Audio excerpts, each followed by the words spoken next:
If you encounter similar issues during the restore or update process, or if your iOS device is stuck on the recovery screen, please watch this video for a working solution. To resolve this issue, open your browser and visit the Gbyte official website. I will provide a link in the description. This tool is available for Windows and Mac systems.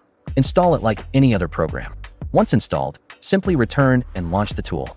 Next, since your iPhone is stuck on the recovery screen, the tool cannot detect it. Therefore, please reboot into recovery mode. If you don't know how to enter recovery mode, there will be a recovery mode tutorial for your device on the software panel. The interface should look like the image below. Gbyte will automatically recognize your device and display your device model.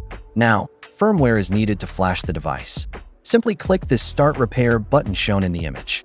I have already downloaded the firmware for my device. Simply click the Firmware option shown in the image. On the next page, Gbyte will load all available firmware updates compatible with your device. As you can see, it includes the latest firmware available and the latest iOS devices. Now select Standard Repair mode, and your device will show as connected and recognized. The repair process will begin. This may take some time. Meanwhile, you'll notice your iOS device returning to the recovery screen. Finally, once the repair process is complete, your phone will be usable normally. If the device is unresponsive, you can choose Deep Repair. Done. You can now disconnect your iOS device from your computer and perform your regular setup, but please keep your Apple ID credentials safe. If you found this helpful, please subscribe to my channel.